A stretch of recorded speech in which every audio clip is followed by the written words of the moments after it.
Dua orang tewas dalam kebakaran yang melalap rumah berlantai 3 di perumahan mewah Kalideres, Jakarta Barat. Belum diketahui pasti penyebab kebakaran ini terjadi.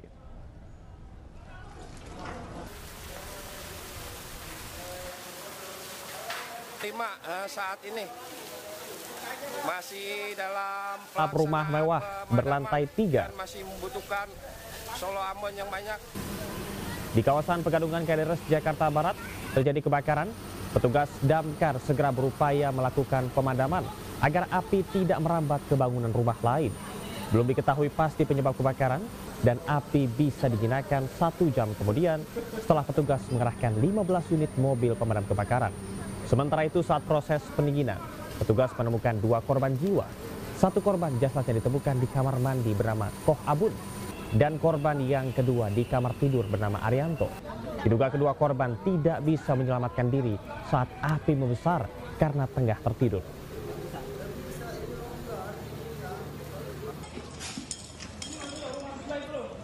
Sewa kios melejit 750% mencapai belasan juta. Puluhan pedagang di distrik Blok M Jakarta Selatan ramai-ramai hengkang.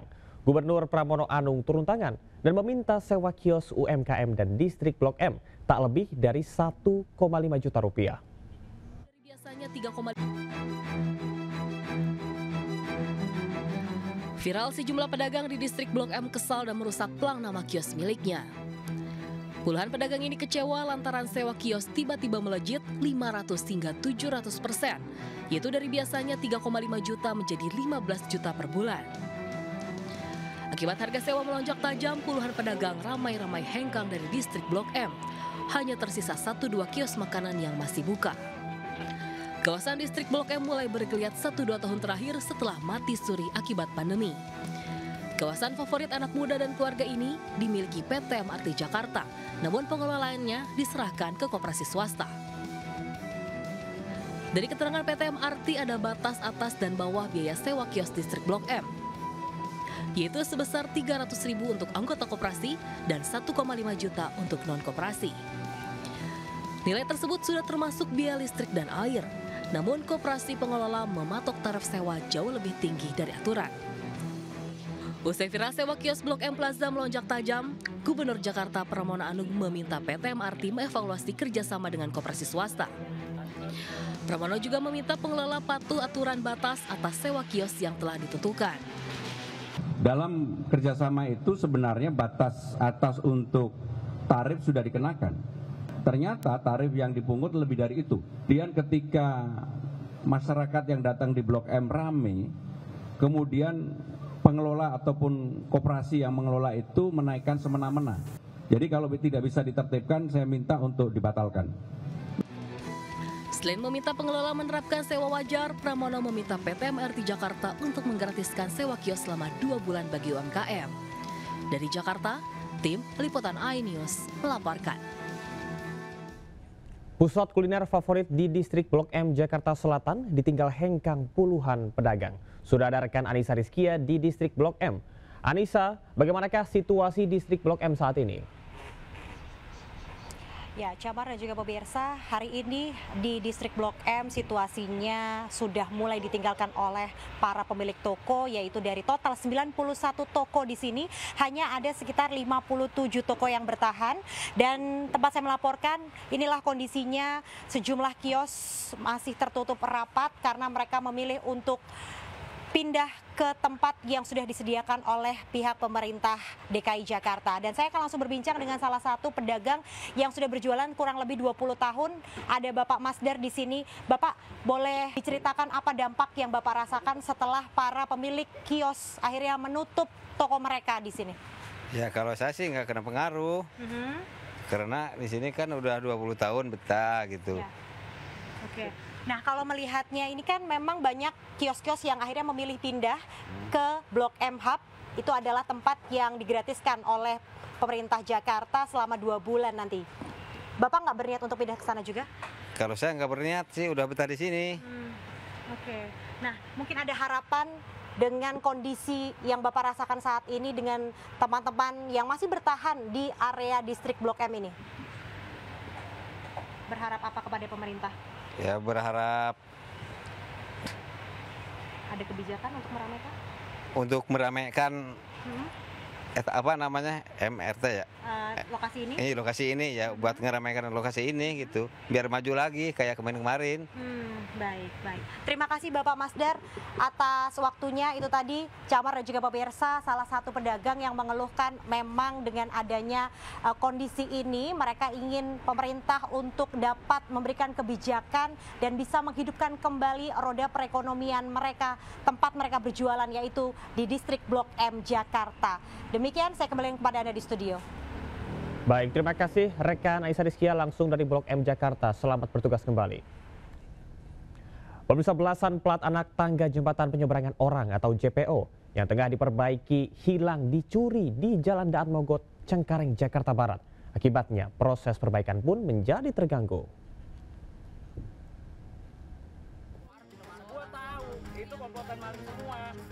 Penyeberangan orang ditangkap saat aksinya dipergoki pekerja proyek JPO di Jalan Daan Mogot, Cengkareng, Jakarta Barat. Ia terpergok saat akan membawa plat besi bersama 3 rekannya dengan sepeda motor. 1 pelaku tertangkap, sementara 2 lainnya melarikan diri. Ironisnya, aksi pencurian ini terjadi saat pekerja perbaikan JPO belum selesai dilaksanakan. Belasan plat anak tangga jembatan penyeberangan orang yang dicuri ini seberat 100 kg lebih. Sebelumnya, jembatan ini memang kerap menjadi sasaran pencurian dan saat dilakukan perbaikan malah dicuri lagi oleh para pelaku. Akibat aksi pencurian ini, jembatan penyeberangan orang tidak dapat digunakan sementara. Sementara proses perbaikan masih terus dilakukan dan plat yang hilang akan digantikan dengan yang baru. Dari Jakarta, Miftahul Gani melaporkan. Artis sekaligus anggota DPR nonaktif Uya Kuya ajukan restoratif justice kepada salah satu pelaku penjarahan rumahnya. Pertimbangan Uya karena pelaku penjarahan adalah seorang wanita. Timur Jatinegara.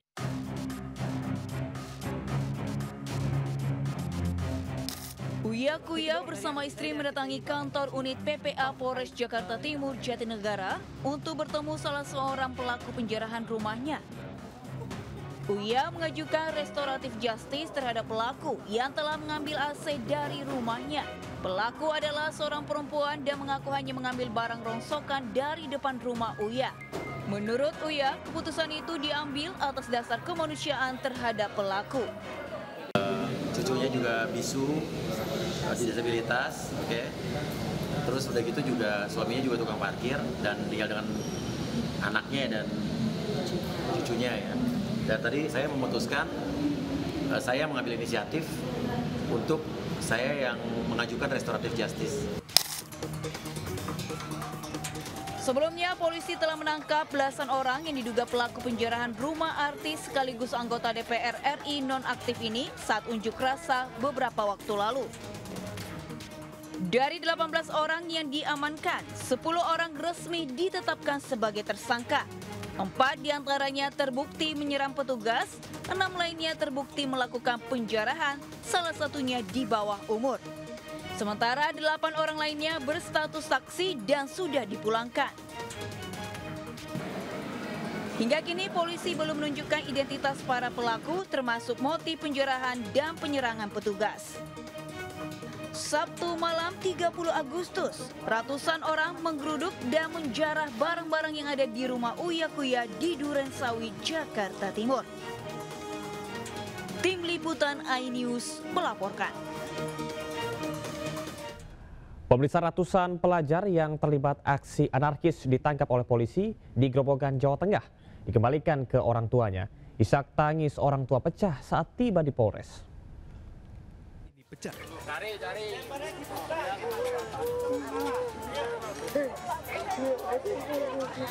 Tangis para orang tua pelajar ini pecah ketika melihat anaknya sedang duduk di dalam ruang Polres Grobogan, Jawa Tengah. Ratusan siswa yang sedang berdiri di lapangan ini juga langsung memeluk anaknya sambil menangis terisak-isak. Para pelajar pun tak kuasa menahan tangis akibat kesalahan yang telah ia lakukan. Sebanyak 138 pelajar, baik dari SMP maupun SMA di Grobogan, Jawa Tengah, tertangkap polisi setelah ikut dalam aksi anarkis pada Sabtu lalu. Dalam aksi anarkis ini, para pelajar telah merusak gedung DPRD, Klinik Bayangkara, serta Polsek Purwodadi di Grobogan, Jawa Tengah. Alhamdulillah terbimbing bagus. Papanya juga, iya untuk pembelajaran. Papanya juga terima karena juga orang angkatan mau tahu struktur dinamisnya, mau tahu karena anak nakal perlu bimbingan binaan. Pak polisinya hebat, bijak. Selama menginap di Polres Grobogan, Jawa Tengah, 138 pelajar ini diberikan pembinaan dan efek jerak. Sementara itu, 3 remaja yang kedapatan membawa bom molotov masih ditahan di Mapolres Grobogan, Jawa Tengah untuk dilakukan pemeriksaan lebih lanjut. Dari Grobogan, Jawa Tengah, Rustaman, Nusantara iNews melaporkan. Menteri Agama Nasaruddin Umar meminta maaf sekaligus mengklarifikasi terkait dengan potongan video pernyataannya yang sempat menimbulkan tafsir berbeda terkait dengan profesi guru. Menteri Agama mengaku tidak ada niatan untuk melukai perasaan guru. Sedangkan guru itu tujuannya mulia. Bagaimana memintarkan anak orang. Ya. Itu tujuannya, bukan cari uang. Kalau mau cari uang jangan jadi guru, jadi pedagang lah. Untuk kita semuanya. Inilah potongan pernyataan Menteri Agama Nasaruddin Umar yang viral dan menuai polemik. Di depan forum, Nasaruddin menyebut profesi guru mencerdaskan orang dan bukan sekedar mencari uang. Ia pun mengaitkan bahwa pihak yang mencari uang adalah pedagang. Potongan video tersebut lantas menuai polemik. Menteri Agama akhirnya meminta maaf karena ucapannya menimbulkan tafsir berbeda soal profesi guru. Menak menegaskan tidak ada niatan untuk melukai perasaan guru. Dalam pidatonya, Menak justru menyebut guru adalah profesi yang paling mulia.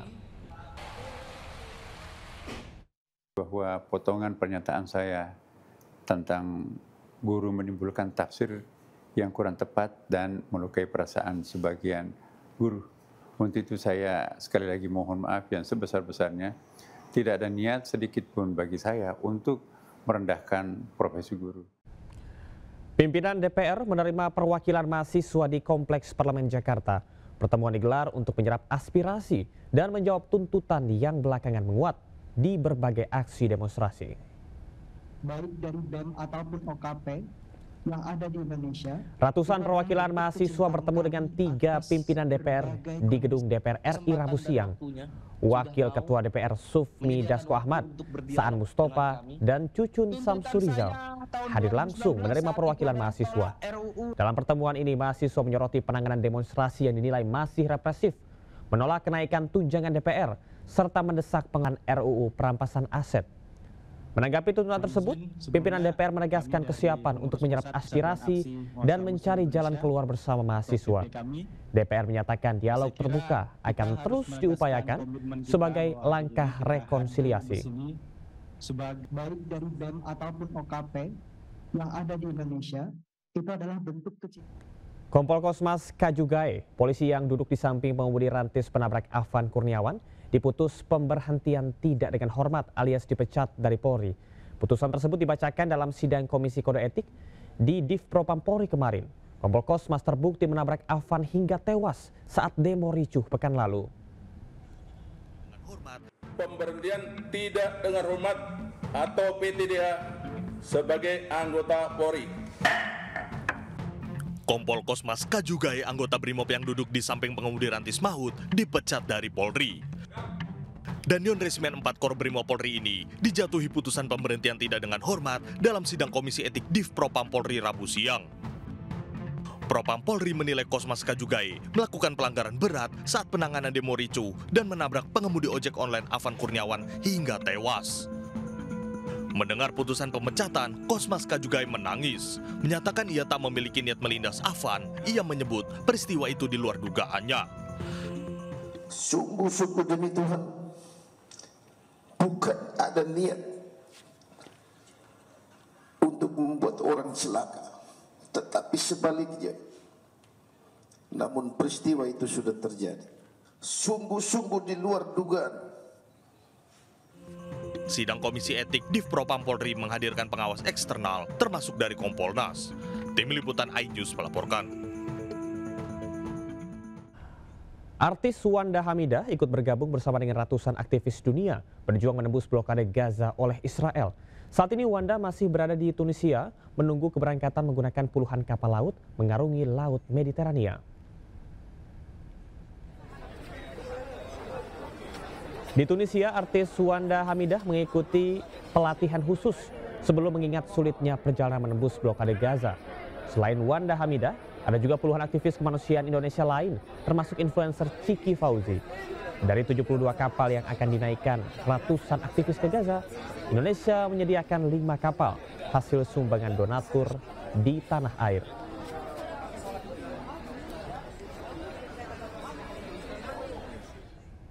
Dan pemirsa, untuk mengetahui perkembangan konvoi menembus blokade Gaza, kita sudah terhubung dengan artis Wanda Hamidah yang saat ini masih di Tunisia. Ya, selamat siang waktu Indonesia. Wanda, kapan berangkat ke Gaza? Apakah sudah ada informasi? Assalamualaikum warahmatullahi wabarakatuh. Selamat siang Indonesia. Pagi di Tunis. Baik, insya Allah direncanakan sebetulnya sesuai dengan rencana. Sebetulnya kami tanggal 4 akan berangkat dari Tunisia. Tapi karena kapal global Sumut Flotilla yang berlayar dari Spanyol mengalami kendala cuaca, akhirnya terjadi delay atau keterlambatan, sehingga insya Allah kami akan berangkat pada tanggal 7 pagi hari, insya Allah. Baik, Wanda, apa yang Anda lakukan ini adalah kegiatan kemanusiaan yang cukup memiliki resiko luar biasa. Apa persiapan khusus yang dilakukan sebelumnya? Oke. Tentunya banyak persiapan yang dilakukan ya, karena semenjak tanggal 1 sampai kemarin ini kami melakukan pelatihan 3 hari mengenai mitigasi dan juga simulasi mengenai dari panitia Global Sumut Flotilla mengenai kemungkinan apa yang akan terjadi nanti ketika kami berlayar, dan kami harus mempelajari kemungkinan-kemungkinan tersebut dan juga melakukan simulasi atas kemungkinan-kemungkinan yang akan terjadi, dan kami juga harus melakukan bonding ya dengan teman-teman dari ratusan aktivis dari 44 negara, supaya kami juga di kapal diajarkan untuk selalu tenang dan untuk selalu saling menjaga satu sama lain, sehingga kami harus mengenal mereka, sehingga kalau terjadi ada apa-apa di antara kami itu bisa diantisipasi. Baik, Wanda, tentunya kita ketahui bersama bahwa ini merupakan daerah konflik. Apakah Anda memiliki kendala misalnya terkait dengan perizinan atau semacamnya? Perizinan maksudnya perizinan untuk di mana ya? Perizinan menuju ke Gaza atau dari pemerintah Indonesia? Nggak ada perizinan apa-apa ya. Perizinan yang paling berat buat kami adalah perizinan dari keluarga masing-masing. Itu yang paling berat. Jadi, alhamdulillah, saya rasa aksi kemanusiaan, perjalanan kemanusiaan ini sudah kami konsolidasikan di Jakarta, di Indonesia dengan berbagai, dengan Kemenlu juga, kemudian sudah kami konsolidasikan dengan berbagai organisasi nirlaba kemanusiaan di seluruh Indonesia, dan ya alhamdulillah kita berangkat dengan hati yang tenang, hati yang lega, dengan dukungan rakyat Indonesia yang sudah luar biasa. Rakyat Indonesia, dalam kesempatan ini juga mungkin saya ingin memberikan ucapan terima kasih banyak atas semua dukungan, karena kapal yang kita beli, yang Indonesia beli, berasal dari rakyat Indonesia. Baik. Baik, Wanda, segala kemungkinan bisa terjadi. Artinya apakah Anda siap apabila terjadi sesuatu yang tidak diinginkan atau seperti ditangkap oleh pasukan Israel karena memaksa memasuki wilayah Gaza? Harus siap dengan segala kemungkinan. Kita sebagai bangsa yang anti penjajahan ya, kita harus siap atas segala kemungkinan yang terjadi, dan ya saya rasa kita tidak boleh takut atas penjajahan ya. Nanti kalau kita Kita takut sama penjajah, penjajah harus takut sama kita. Baik, Wanda, seluruh masyarakat Indonesia mendoakan untuk Anda dan juga teman-teman atas misi kemanusiaan yang luar biasa ini. Terima kasih atas informasinya, tetap hati-hati dan juga tetap sehat selalu. Terima kasih. Terima kasih, selamat pagi. Kita ke informasi selanjutnya, pemirsa. Hanya 8 jam berada di Cina, Presiden Prabowo memenuhi undangan Presiden Xi Jinping untuk menyaksikan parade militer HUT ke-80 Cina. Prabowo kembali ke tanah air tadi malam dan tetap memantau kondisi terkini di Indonesia.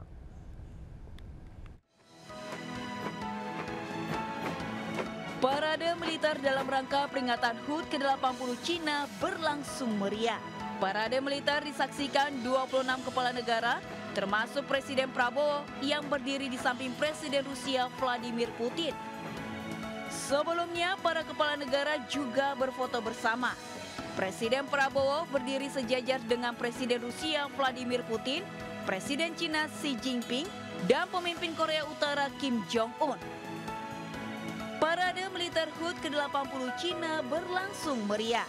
Ribuan pasukan diterjunkan membuat barisan dan atraksi. Pemerintah Cina juga memamerkan ribuan alat pertahanan canggih, termasuk rudal, tank, dan jet tempur, serta ratusan pesawat buatan dalam negeri. Hanya 8 jam berada di Cina, Presiden Prabowo langsung kembali ke tanah air dan tiba di Lanut Halim Perdana Kusuma semalam. Presiden memilih lawatan singkat agar bisa memantau kondisi Indonesia dan memastikan situasi kondusif. Presiden memilih lawatan singkat agar bisa memantau kondisi Indonesia dan memastikan situasi kondusif. Tim Liputan iNews melaporkan. Media sosial tengah ramai dengan tren foto profil Blackpink, Hero Green. Dua warna ini merupakan wujud solidaritas, perlawanan, dan harapan yang lahir dari gelombang demonstrasi beberapa waktu lalu.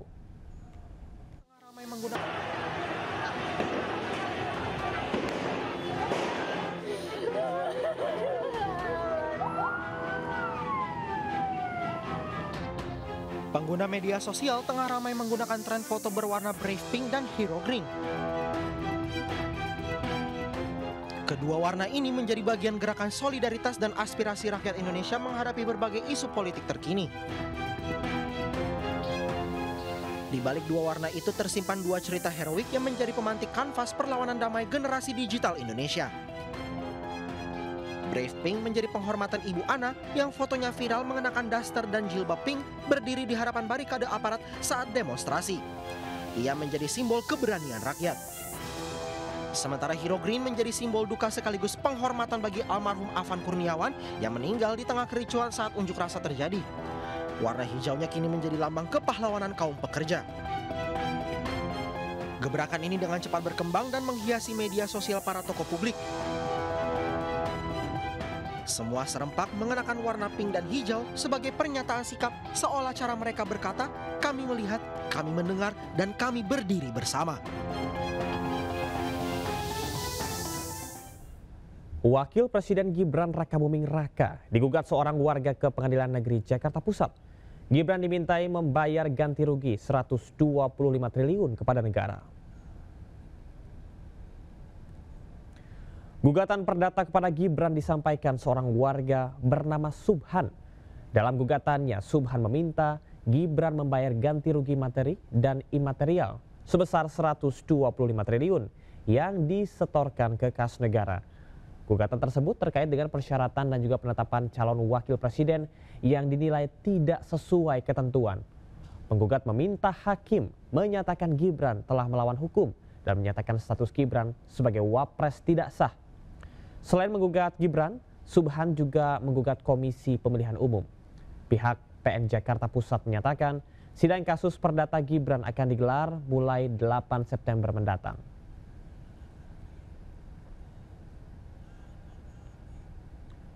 Lebih dari separuh pekerja di Indonesia bergantung pada pekerjaan informal yang cenderung tidak memberikan perlindungan sosial memadai. Pemulihan ekonomi dari dampak pandemi ternyata tidak diikuti oleh penurunan porsi pekerja sektor informal.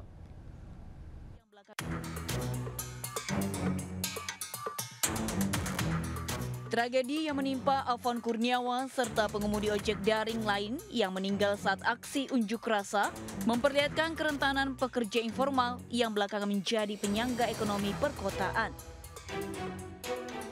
Padahal jumlah pengemudi ojek daring saat ini naik dari 3,62 juta pada 2019 menjadi sekitar 4,2 juta pada 2024. Dan dari angka ini ternyata baru 12% pengemudi ojol yang mendaftar sebagai peserta jaminan sosial ketenagakerjaan. Sementara untuk rata-rata pendapatan pengemudi ojek daring sebelum pandemi pada 2018-2019 sekitar Rp309.000 per hari. Namun pasca pandemi, rata-rata pendapatan malah anjlok menjadi Rp175.000 per hari. Padahal lebih dari separuh pekerja di Indonesia masih bergantung pada pekerjaan informal yang cenderung tidak memberikan perlindungan sosial memadai. Jelas situasi seperti ini berpotensi mengancam pertumbuhan ekonomi. Menteri Ketenagakerjaan Yasirli mengatakan profil ketenagakerjaan Indonesia didominasi pekerja informal yang kini porsinya 60% terhadap total penduduk bekerja dan bisa terus bertambah. Bahkan ia juga menduga trennya akan semakin besar sehingga harus ada tata kelola yang baik untuk sektor informal. Sehingga seharusnya akan ada banyak yang harus diatur, antara lain hubungan kerja, upah layak, jam kerja, jaminan sosial, hak berserikat, kesempatan berunding, dan transparansi pengaturan algoritma aplikasi. Dari Jakarta, Tim Liputan iNews melaporkan. Akibat kerusakan rem, sebuah truk kontainer bermuatan kaporit menabrak gerbang tol Ciawi dan truk lainnya di Bogor, Jawa Barat.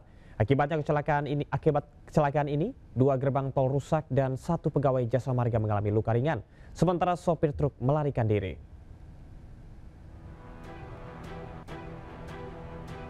Truk kontainer ini menabrak gerbang tol Gate Ciawi 2 dan truk lain yang tengah bertransaksi di Ciawi, Bogor. Akibat kecelakaan ini, truk terguling dan rusak parah. Bahkan akibat kecelakaan, seorang pegawai jasa marga mengalami luka ringan dan segera dievakuasi ke rumah sakit. Kecelakaan berawal saat truk pengangkut kaporit ini melaju dari Ciawi menuju Jakarta. Naas jelang gerbang tol, truk hilang kendali hingga menabrak gerbang dan terguling. Diduga truk mengalami kerusakan rem, sementara sopir langsung melarikan diri. Untuk memudahkan evakuasi bangkai truk, petugas menutup 4 gate lintasan dan hanya membuka 2 gate saja hingga menyebabkan kemacetan. Kecelakaan ini merupakan ketiga kalinya di lokasi yang sama dalam kurun 9 bulan terakhir.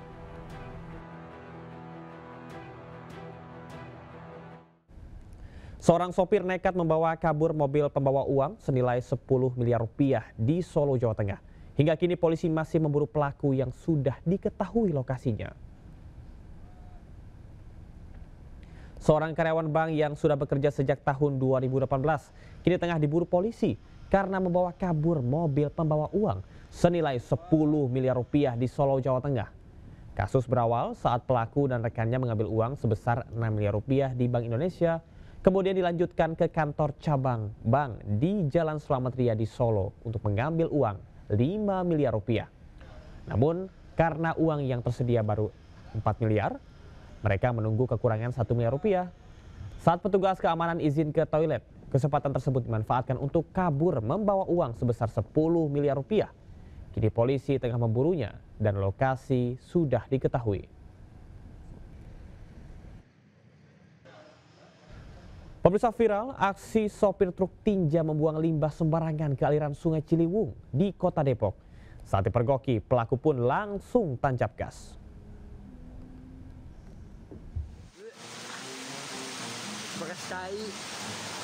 Dari rekaman video milik warga terlihat sebuah truk membuang limbah ke aliran Sungai Ciliwung dari Jalan Tol Cijago. Saat berusaha aksinya dipergoki, sang sopir yang merupakan pelaku pembuang limbah tersebut langsung tancap gas ke arah Jagorawi. Melaporkan ada yang membuang limbah di jembatan tol. Diketahui aksi sopir truk tinja membuang limbah dari tol Cijago ini sudah kerap terjadi. Pelaku diduga sengaja melakukan aksi tersebut untuk mengosongkan bak tangki tinja. Kini kasus buang limbah sembarangan telah dilaporkan ke Kementerian Lingkungan Hidup terkait pencemaran lingkungan. Pelaku juga diharapkan dapat segera diproses secara hukum sesuai dengan undang-undang yang berlaku. Dari Depok, Jawa Barat, Im Rizky, Ainus melaporkan. Sakit hati ditinggal cerai suami, seorang wanita membakar rumah milik Pak RT hingga ludes di Kota Lubuk Linggau, Sumatera Selatan.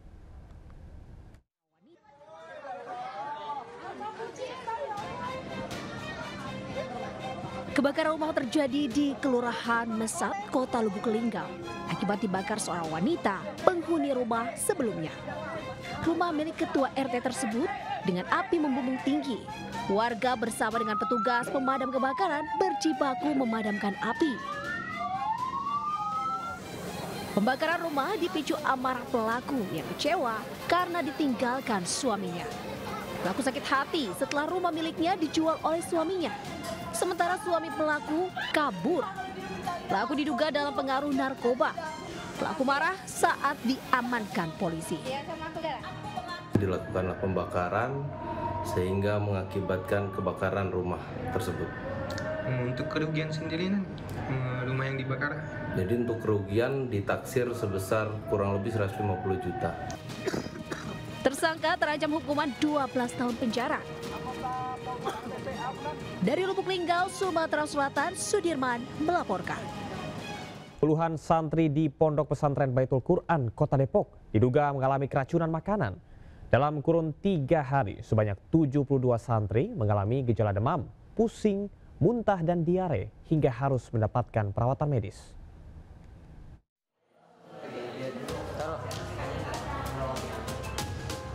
Beginilah suasana saat puluhan santri Baitul Quran Kota Depok dirawat di Rumah Sakit Bayangkara Brimob diduga akibat keracunan makanan. Total 72 santri sudah mendapat penanganan terdiri dari 40 pasien rawat inap dan 30 pasien rawat jalan.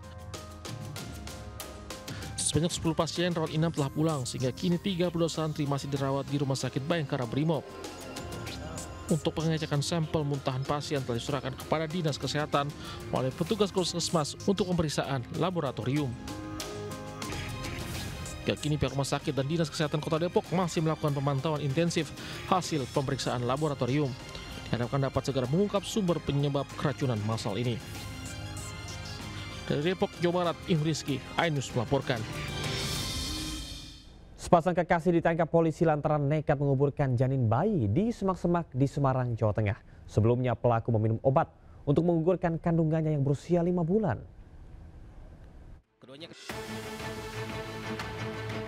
Dari rekaman CCTV, sepasang kekasih yang merupakan orang tua bayi menuju lahan kosong di kawasan industri Candi, Ngalian, Kota Semarang, Jawa Tengah. Keduanya kedapatan membawa alat gali tanah dan jasad bayi yang baru dilahirkan. Usai menguburkan bayinya, keduanya meninggalkan lokasi dengan menggunakan sepeda motor. Polisi akhirnya berhasil menangkap 2 pelaku pembuang bayi di sebuah rumah kos di Ngalian, Semarang. Kedua pelaku nekat menggugurkan kandungannya lantaran malu hamil di luar nikah. Atas perbuatannya, keduanya mendekam di sel tahanan dan dijerat pasal tentang perlindungan anak dan junto pasal 346 KUHP dengan hukuman 4 tahun penjara. Dari Semarang, Jawa Tengah, Wisnu Wardana Anyus melaporkan.